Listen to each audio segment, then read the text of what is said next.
We got two countries in Europe and South America, Germany and Argentina.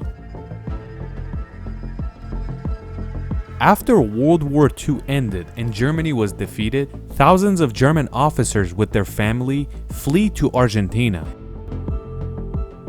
They were basically running for their life, and they believe if the Allies caught them, if they don't kill us on the spot, they will take us to court and execute us.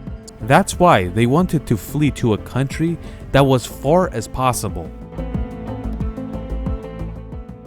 We all know why they ran away, but out of all countries, why did they choose Argentina?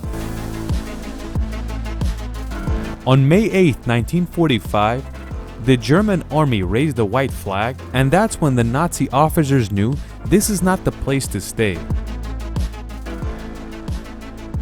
Even when the Allies took over Berlin, there were a lot of Nazi fans all over Europe. They had read a lot of propaganda about the regime and they would consider them heroes, but they didn't actually know what was happening behind the curtains because it's the 1940s and there's not a lot of social media. There's barely even newspapers to go around.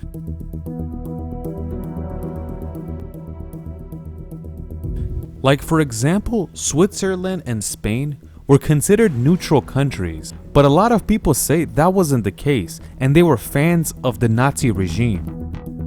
After the war ended, Spain was known as the safe house for Nazi officers.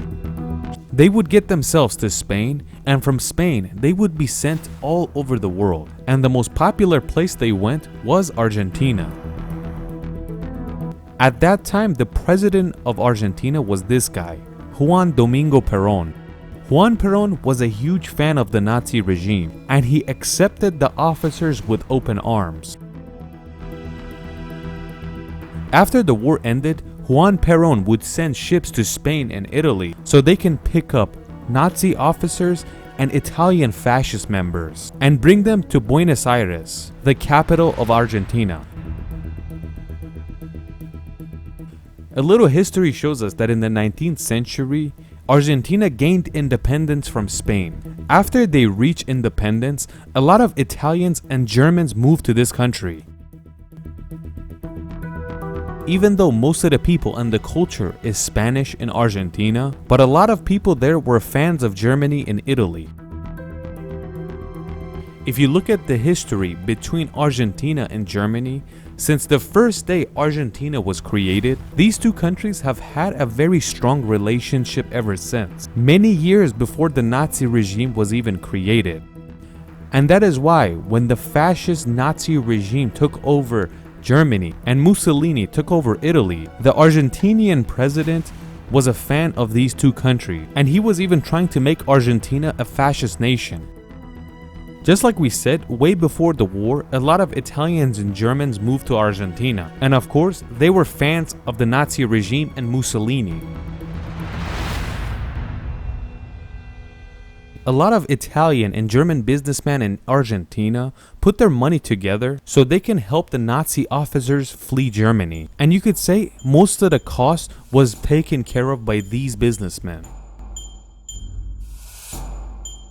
You might ask, after the Allies took over Berlin, why didn't they go to Argentina to get the Nazis?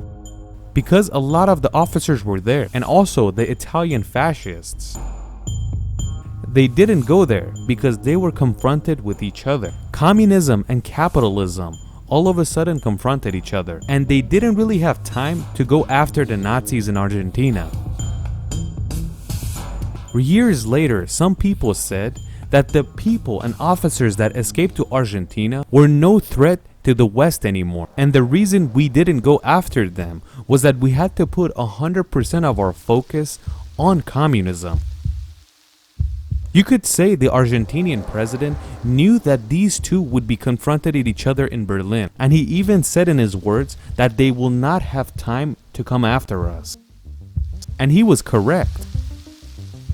But why did Perón play with fire and invite all these dangerous people to his country? He believed that they're extremely valuable and they're all anti-communists. We have to know that communism in South America is expanding rapidly, And Juan Perón didn't want communism to reach Argentina.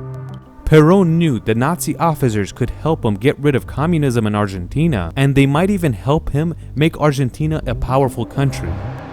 Perón really wanted scientists and engineers from Germany to come to Argentina, and he believed with their help he can become a superpower. But he didn't know that the US and the Soviet Union, way before he thought of this, they were thinking of the same thing. And before anybody, they took the scientists and engineers. Most of them went to the US and a little bit went to the Soviet Union. And that's one of the reasons the Americans say, and that is why the Americans were not worried about the Nazis that escaped to Argentina.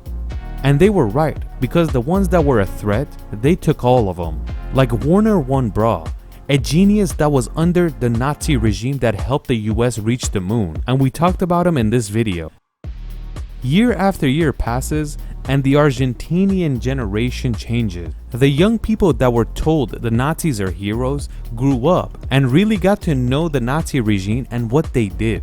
And you could say they were not stoked about having these types of people in their backyard. And that is why the respect they had for these people were gone. And of course, when they realized the criminal acts they performed, they even despised them. A lot of the officers that went to Argentina, they changed their name to a Spanish name so they can fit in the country. Even with all that, there are rural areas and cities that they don't even speak Spanish. They speak German, and most of these cities were created after World War II. The government showed so much propaganda about Germany back then that they were kind of a god to them. And the Nazis were one of the most famous racist people on earth. In Argentina, it was no different. They were extremely racist for the locals in Argentina. The same style of racism was performed in the 1940s in Europe, and of course later in Argentina. There are cities and towns in Argentina where the grandkids of the Nazis live right now. And the weirdest part is that a lot of these people don't even speak Spanish. And even if their kid wants to get married with an Argentinian, they're not gonna allow it. Juan Perón left his mark in history by bringing all these Nazis to his country, and a lot of Argentinians are not a fan of him for doing that. But we really can't blame it all on Argentina. Geography had a lot to do with it. Being very far from Europe, the Germans felt really safe here, and that is why they tried really hard for Argentina. If you look at the world map after World War II, you see most of the world, especially Asia, Africa, and Europe, are all in the hands of the Allies. Of course, they can't go to the United States, so the best option is South America. Which country in South America? The country that really admires them. Before we end this video, I'm gonna tell you guys something interesting. These two countries have an interesting story in the World Cup as well. They've played each other in the World Cup finals 3 times before. 2 times Germany won, and 1 time Argentina won. In the finals of '86, 1990, and 2014.